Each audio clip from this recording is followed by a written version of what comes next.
My brothers and sisters, in an interview with the world-famous Brazilian novelist Paulo Coelho, when he was asked of death, he said, "I realize that death is not the end of life, but it is also my best friend. I imagine death as a beautiful woman." He says, "She is always sitting by my side. Sometimes she says, 'I am going to kiss you,' and I say to her, 'Not now.' But she says, 'Okay, not now, but pay attention and try to get the best of every moment, because I am going to take you one day.' And I say, 'Okay, thank you for giving me the most important advice in life, to live every moment fully.'" Dear friends, even though what Paulo Coelho says is his personal opinion or imagination, we need to live every moment fully. Normally, the thought of death is of fear and uncertainty. In the first reading of today, Prophet Jeremiah is going through terrible moments because of what he stands for. He says, "I hear everybody whispering. Terror is everywhere. Even my close friends wait for my downfall." We too go through terrible situations and times, like Jeremiah. People may betray us, criticize us, defame us, abandon us, and leave us on the fence. They laugh at us.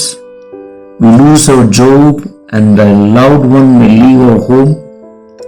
A disease can attack our health.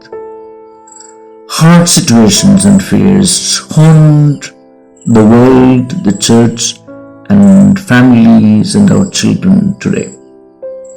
Our Christian life is not an easy life full of roses, since we cannot have a better luck than Jesus, our Master, who loves us and walks by our side.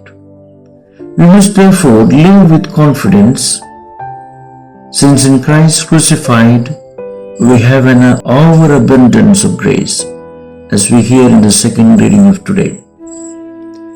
Fear and insecurity are the biggest concerns of our time. People are afraid. We cannot even trust people. We cannot travel safely.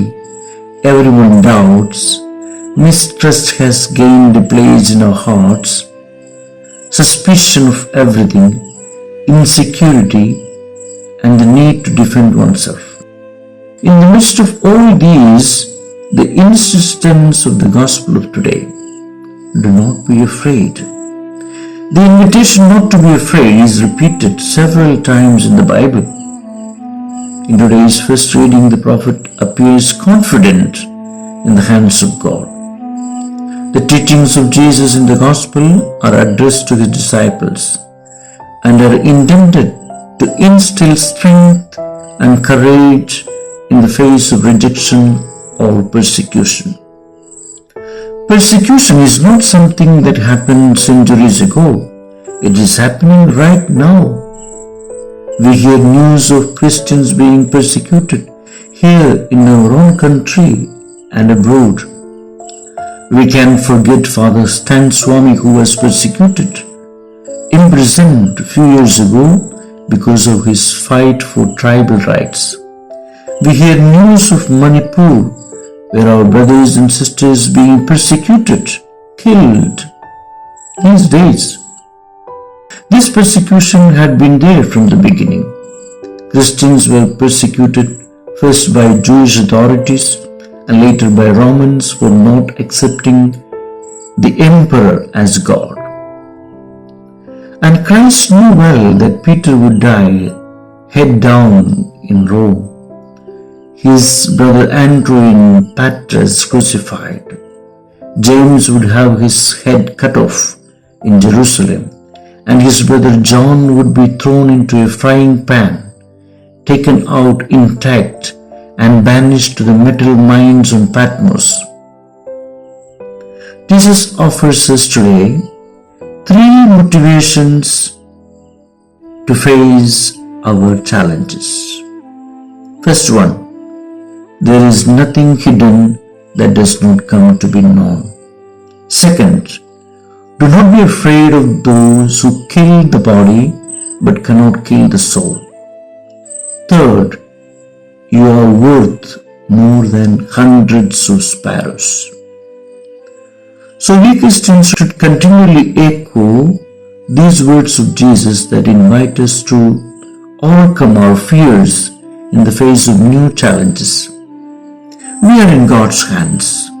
Our greatest security is God. We should not be afraid because we are in God's hands. If He keeps count even of the hairs of our head and of the sparrows of the field, how much more He will do for us who are His children. Let us not be afraid, no, because those who persecute the disciples of Jesus will be able to kill the body but not the soul. Let us try to be brave Christians. So, three questions for our reflection today. What do we think when Christ tells us not to be afraid? What am I afraid of? Who am I afraid of? I wish you all God's blessings and a very happy Sunday.